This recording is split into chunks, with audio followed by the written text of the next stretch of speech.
Assalomu alaykum. Aziz tomoshabinlar, qadrli pensionerlar va ularning yaqinlari. Bugungi videoda men sizga shunday muhim ma'lumotni yetkazamanki, agar uni bilmasangiz va aprel oyining oxirigacha kerakli choralarni ko'rmasangiz, nafaqat qo'shimcha mablag'lardan mahrum bo'lishingiz, balki asosiy pensiyangiz ham to'xtatilib qolishi mumkin. Bu juda jiddiy masala va har bir pensionerga tegishli bo'lishi mumkin. Shuning uchun iltimos, diqqat bilan tinglang va hozirroq kanalga obuna bo'lib, videoga like bosing, toki bu ma'lumot ko'proq odamlarga yetib borsin va hech kim jabr ko'rmasin. Avvallari ko'pchilik pensiyalar avtomatik ravishda qayta hisoblanar yoki to'lovlar uzluksiz davom etar edi. Ko'plab pensionerlar, ayniqsa keksa yoshdagilar, hech qanday qo'shimcha harakatlarsiz o'z pensiyalarini o'z vaqtida olib kelishgan. Bu tizim juda qulay edi, chunki aksariyat hollarda davlat organlari o'zaro ma'lumot almashib, har bir fuqaro holatidagi o'zgarishlarni mustaqil ravishda kuzatib borar edi. Masalan, odatdagi yoshga doir pensiyalar avtomatik ravishda indeksatsiyadan o'tar. Bank kartalarining muddati tugasa, banklar ko'pincha o'zlari yangi kartani tayyorlab, pensionerga xabar berishar edi. Bu kabi avtomatik jarayonlar pensionerlarning hayotini ancha yengillashtirgan. Ammo hozir vaziyat biroz o'zgardi. Pensiya tizimida yangi qoidalar joriy etilmoqda va eski mexanizmlar qayta ko'rib chiqilmoqda. Nega bunday bo'ldi degan savol tug'ilishi tabiiy. Asosiy sabablar davlat mablag'laridan oqilona foydalanish, nafaqalar va pensiyalarni adolatli taqsimlash, shuningdek bürokratik jarayonlarni yanada optimallashtirish va xatarlarni kamaytirishdir. Ba'zida eski tizimda ma'lumotlar eskirib qolishi yoki noaniqliklar yuzaga kelishi mumkin edi. Endi yangi tizimga o'tish bilan davlat aniq va dolzarb ma'lumotlarga ega bo'lishni maqsad qilmoqda. Bu shuni anglatadiki, endi ba'zi toifadagi pensiyalar va ularga qo'shimcha to'lovlar olishda pensionerlarning o'zlari ma'lum harakatlarni amalga oshirishlari shart. Agar bu harakatlar belgilangan muddatda bajarilmasa, ya'ni aprel oyining oxirigacha, nafaqat ba'zi qo'shimcha to'lovlar to'xtatilishi, balki butun pensiya to'lovlari ham vaqtincha muzlatilishi mumkin. Bu esa, afsuski, moliyaviy qiyinchiliklarga olib kelishi mumkin. Shuning uchun hozirgi vaziyatga jiddiyroq yondashish va o'zimizning faolligimizni ko'rsatish talab etiladi. Xo'sh, aynan nimalarni bilishimiz kerak? Kimlar xavotirlanishi lozim va kimlar uchun bu yangiliklar unchalik muhim emas? Keling, bu savollarga batafsil javob beraylik. Birinchidan, har bir pensioner o'zining pensiya turini va unga bog'liq bo'lgan qo'shimcha shartlarni yaxshi bilishi kerak. Siz oddiy yoshga doir pensiya olasizmi yoki nogironlik? Boquvchisini yo'qotganlik pensiyasi kabi maxsus turdagi pensiyalardan birini qabul qilasizmi? Bu juda muhim farq. Kimlar nogironlik pensiyasi oluvchilar? Agar siz nogironlik pensiyasi olsangiz va sizning nogironlik guruhingiz va muddatiga doir tibbiy mehnat ekspert komissiyasi xulosasi ma'lum bir muddatgacha amal qilsa, bu xulosani o'z vaqtida yangilashingiz yoki qayta ko'rikdan o'tishingiz shart. Ba'zida nogironlik muddatsiz deb belgilanadi, lekin ba'zi hollarda har yili yoki bir necha yilda bir marta tasdiqlash talab etiladi. Ayniqsa muddatli nogironlik guruhi belgilangan shaxslar uchun bu juda muhim. Boquvchisini yo'qotganlik pensiya asoslar uchun.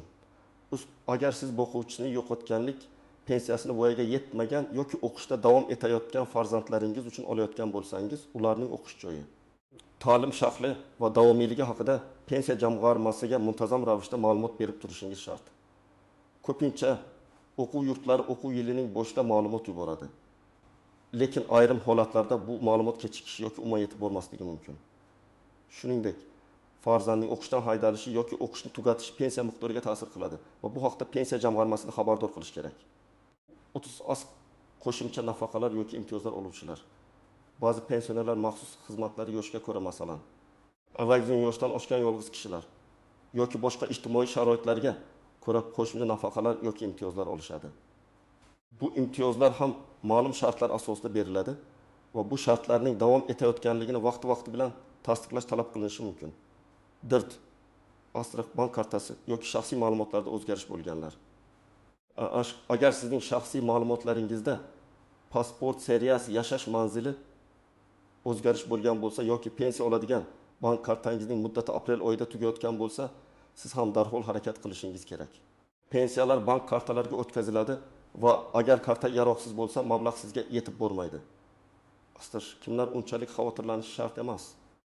asosan faqat yoshga doir pensiya oluvchilar hech qanday qo'shimcha shartlarsiz va maxsus holatlarsiz pensiya oladiganlar uchun bu yangiliklar shoshilinch harakatlarni talab qilmasligi mumkin. Agar sizning pensiyangiz muddatsiz belgilangan bo'lsa, hech qanday qo'shimcha imtiyozlar olmasangiz va ma'lumotlaringizda hech qanday o'zgarish bo'lmagan bo'lsa, ehtimol sizga hozircha hech narsa qilish shart emasdir. Ammo har doim ham ehtiyot shart. Har bir holat individualdir va pensiya jamg'armasiga murojaat qilib, o'z holatingizni aniqlashtirish ortiqcha bo'lmaydi. Bu kichik bir harakat kelajakdagi katta muammolarning oldini oladi. Keling, yuqorida aytilganlarni aniq misollar bilan ko'rib chiqamiz. Asq misol 1. Nogironlik pensiyasi. Olimjon akaning holati. Olimjon aka 65 yoshda guruh nogironi. Uning nogironlik guvohnomasi har 2 yilda bir marta qayta tasdiqlanishi shart. Oxirgi marta u 2022 yil aprel oyida ko'rikdan o'tgan edi. Shuning uchun 2024 yil aprel oyiga qadar qayta ko'rikdan o'tishi va yangi TMI xulosasini pensiya jamg'armasiga topshirishi lozim. Olimjon aka jamoat transportda ko'p yillar ishlagan va uning pensiyasi o'rtacha 1 million 800 ming so'm. Agar u aprel oxirigacha yangi TMI xulosasini taqdim etmasa, uning pensiya to'lovlari may oyidan boshlab to'xtatib qo'yilishi mumkin. Pensiya fondi uni ogohlantiruvchi xat yoki SMS yuborgan bo'lsa ham, ba'zida bu xabarlar e'tibordan chetda qolishi mumkin. Pensiya to'xtatilgandan so'ng uni qayta tiklash uchun bir necha hafta va hatto oylar kerak bo'lishi mumkin. Bu esa Olimjon aka uchun katta moliyaviy qiyinchiliklarni keltirib chiqaradi. Chunki uning asosiy daromadi shu pensiyadan iborat.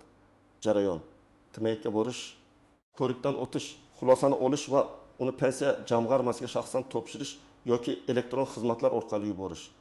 Asterisk misol 2. Boquvchisini yo'qotganlik pensiyasi. Gulnora opa 8 yoshda. Eri vafot etgandan keyin 2 farzandi, 20 yoshli Sarvar va 16 yoshli Dildora uchun boquvchisini yo'qotganlik pensiyasi oladi. Sarvar kollejda o'qiydi, Dildora esa maktabda. Pensiya fondi qoidalariga ko'ra, 15 yoshdan oshgan va ta'lim olayotgan farzandlar uchun pensiya olishni davom ettirish maqsadida har o'quv yili boshida ularning o'qish joyidan ma'lumotnoma taqdim etilishi kerak. Gulnora opa o'tgan yil sentyabr oyida Sarvarning kollejdan olgan ma'lumotnomasini topshirgan edi. Endi yangi qoidalar bo'yicha pensiya jamg'armasi ba'zi holatlarda ushbu ma'lumotnomani har yarim yilda bir marta yoki ta'lim tugashiga yaqinroq muddatda qayta tasdiqlashni talab qilmoqda.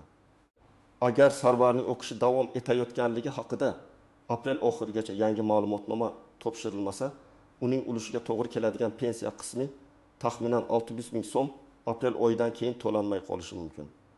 Bu Gulnora opaning oilaviy byudjetiga jiddiy ta'sir qiladi.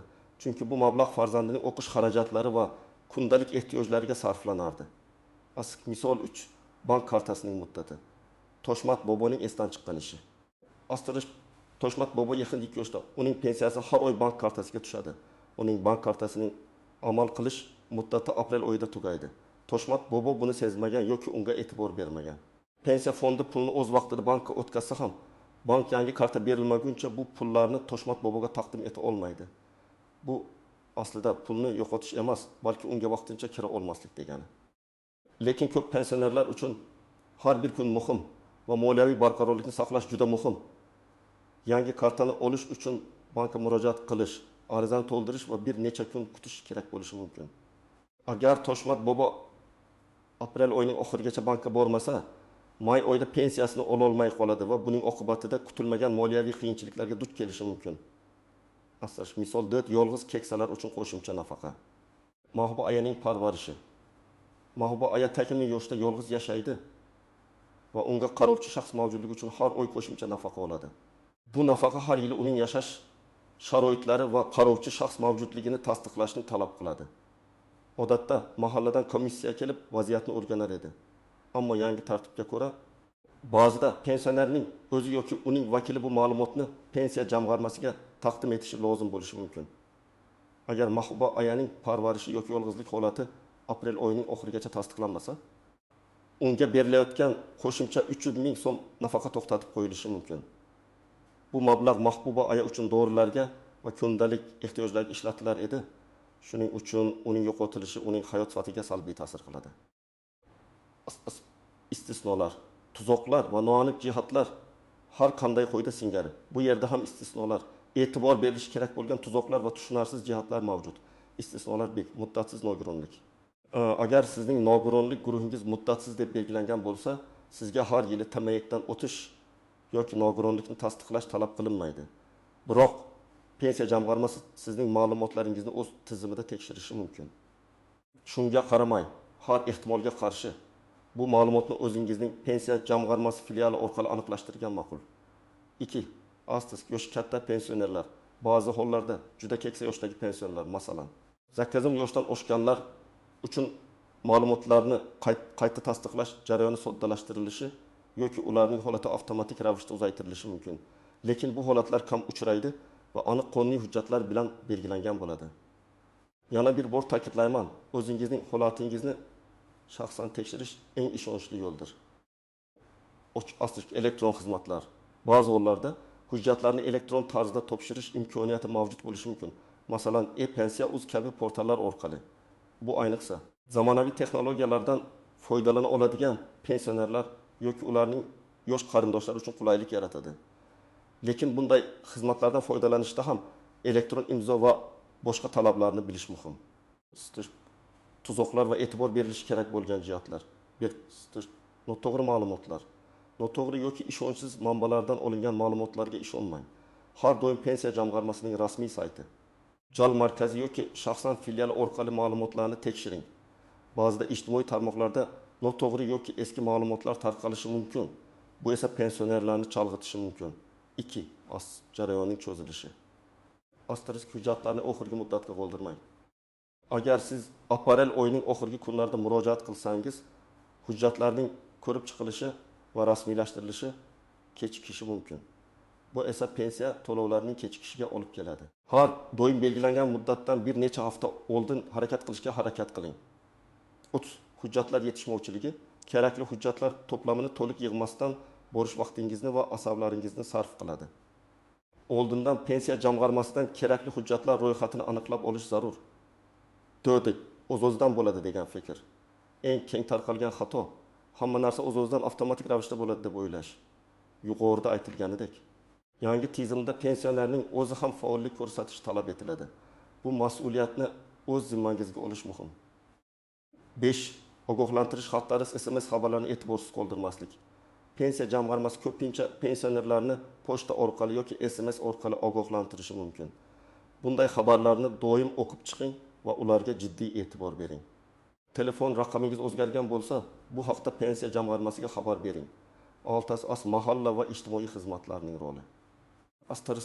Ba'zi hollarda mahallaning ijtimoiy xizmatlari vakillari pensionerlarga hujjatlarni yig'ish yoki pensiya jamg'armasi bilan bog'lanishda yordam berishi mumkin. Bu imkoniyatlardan foydalanishni o'rganing. Ayniqsa, harakatlanishi qiyin bo'lganlar uchun bu juda muhim. 7. Hujjatlarning nusxalari. Har doim topshirilgan arizalar, ma'lumotnomalar va boshqa hujjatlarning nusxalarini saqlab qo'ying. Pensiya jamg'armasiga topshirganingizda. Qabul qiluvchi shaxsning ismi sharifi, lavozimi va imzosini, shuningdek qabul qilingan sanani ko'rsatgan holda qabul qilinganligi haqidagi tasdiqlovchi qog'oz, kvitansiya olishga harakat qiling. Bu kelajakda yuzaga kelishi mumkin bo'lgan muammolarni hal qilishda sizga yordam beradi. Praktik maslahatlar, nima qilish kerak? Aniq ko'rsatmalar. Xo'sh, aprel oyining oxirigacha nima qilishimiz kerak? Mana siz uchun aniq va bosqichma-bosqich ko'rsatmalar. Bir qadam o'z holatingizni aniqlang. Siz qanday turdagi pensiya olasiz? Yoshga doir nogironlik, boquvchisini yo'qotganlik yoki boshqa? Sizda nogironlik guvohnomasi bormi? Uning muddati bormi yoki muddatsizmi? Agar muddati bo'lsa, qachon tugaydi?